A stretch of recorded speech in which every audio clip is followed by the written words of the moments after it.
which means that your pericardium is fibrous. And you know that the fibrosis, the scar may contract. Now, it may impair LV filling sa ventricle. So, naiipit ngayon yung puso niya. So,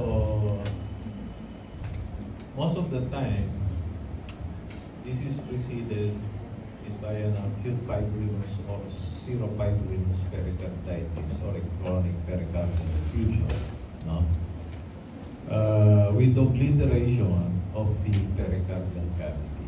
So wala na siya, pwedeng wala ng fluid, but your pericardium is now thickened. No? And encases the heart. Therefore, it interferes with the filling of your ventricles. So usually, the ventricular filling is unimpeded during early diastole, but this is reduced abruptly when the elastic limit of the pericardium is reached. So biglang titigil ang filling. In cardiac tamponade, the ventricular filling is impeded throughout diastole. So from the start hanggang dulo, pagtamponade.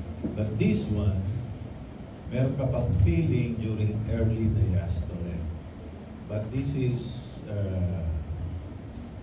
abruptly reduced late in diastole. So, the ventricular and diastolic as well as your stroke volume are reduced kasi konti yung preload niya. The end diastolic volume in both ventricles and the mean pressures in the atrium as well as in the pulmonic veins and systemic veins are all elevated. Okay? And usually, this is within 5 millimeters mercury.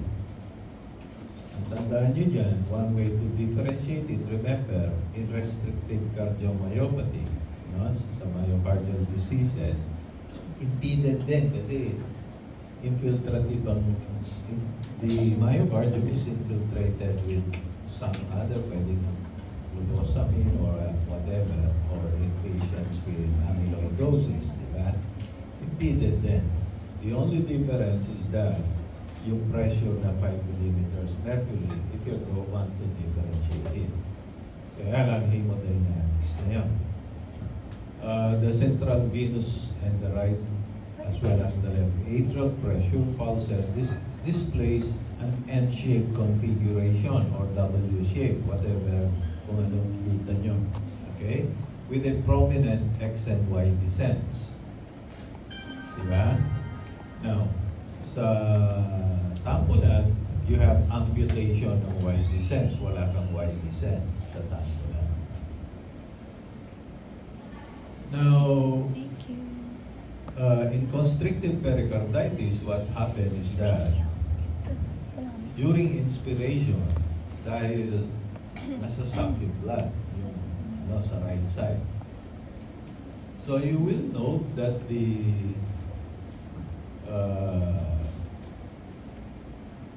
there will be bulging of the interventricular septum during inspiration to the left side. With expiration, increase naman yun sa left side, so magbabulge naman sa kabila. Sa tamponade, anong sabi natin? Yung increase preload sa right side pushes your the septum to the left side, causing a reduction all throughout the diastole kasi yun di ba? Now, ang mangyayari sa tamponade, nagkakaroon ka ng pulsus paradoxus. But in this case, pwedeng wala kang pulsus. So, unusual na makakita ka ng pulsus. Now, anong kita mo ngayon? Because of the elevation in your venous pressures, you expect some Kussmaul sign. Okay? Kussmaul signer. During inspiration, pwede bumaba yung blood pressure niya. So, however, this is also seen in those cases wherein you have elevation in your systemic venous pressure. So like in tricuspid stenosis, RV infarction, restrictive cardiomyopathy, okay, may have Kussmaul sign. Yung paradoxical pulse, which is seen in the only 1/3 of cases, ito yung pulsus paradoxus. Now, you can have right-sided heart failure, congestive hepatomegaly, splenomegaly, ascites. This is common in this case, no, na may constricted pericarditis. The apical pulse in PMI po is usually reducing the intensity and retracts during systole and moves outward during diastole. Yung pericardial na, ito yung biglang tigil ng LV feeling mo. That produces a sound which we call pericardial knock. Okay? Now, because of the systemic venous congestion, you can have protein-losing enteropathy. Huh? So, kakaroon na lymphatic drainage. Ito yung kasi maglalahad ang GI tract.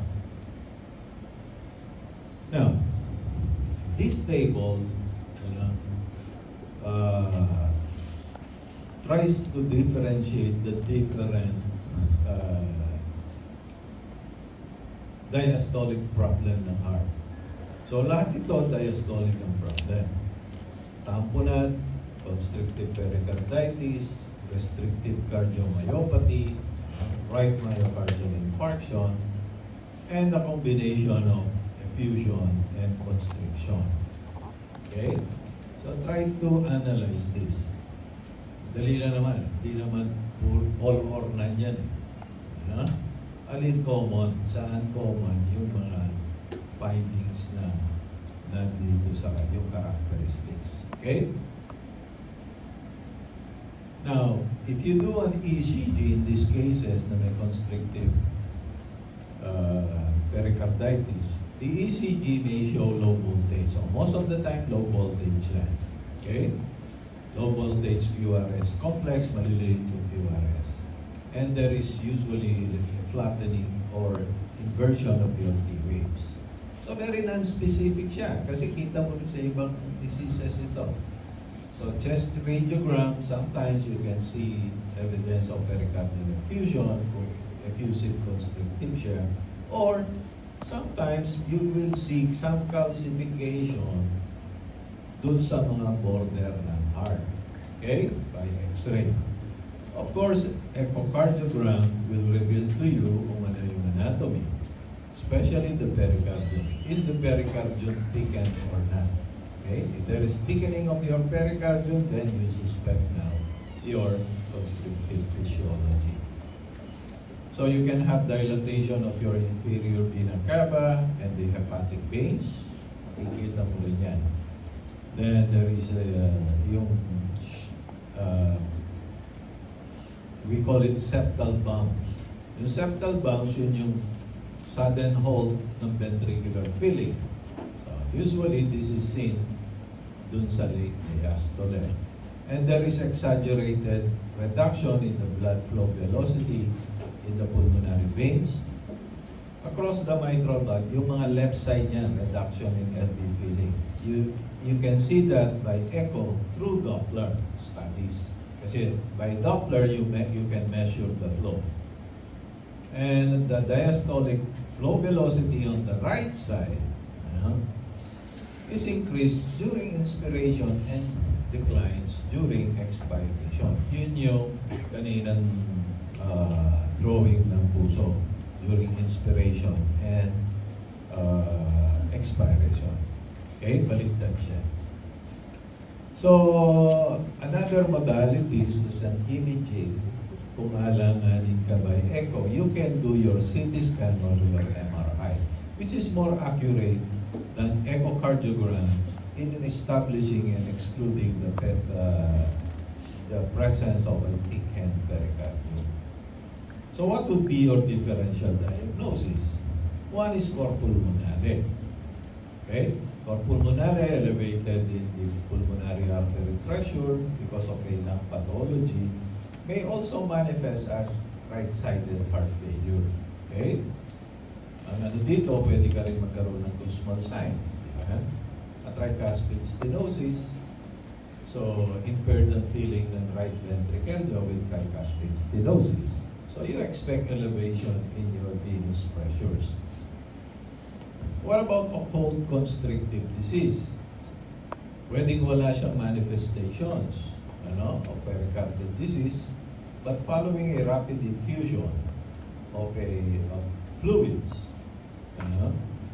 the diastolic equilibrium of the intracardiac atrial pressure as well as ventricular pressures may show the constrictive physiology by there is equalization of your end diastolic pressures of all your chambers. Okay? So this is done inside the cath lab. So, ano yung sinasabi natin? So inside the cath lab, you have your pressure tracings. Okay? The ventricular pressure curves in both ventricle will exhibit a square root sign. Square root sign, remember that this occurs during diastole. So dito yung diastolic part nyo, and this is your systole. Okay?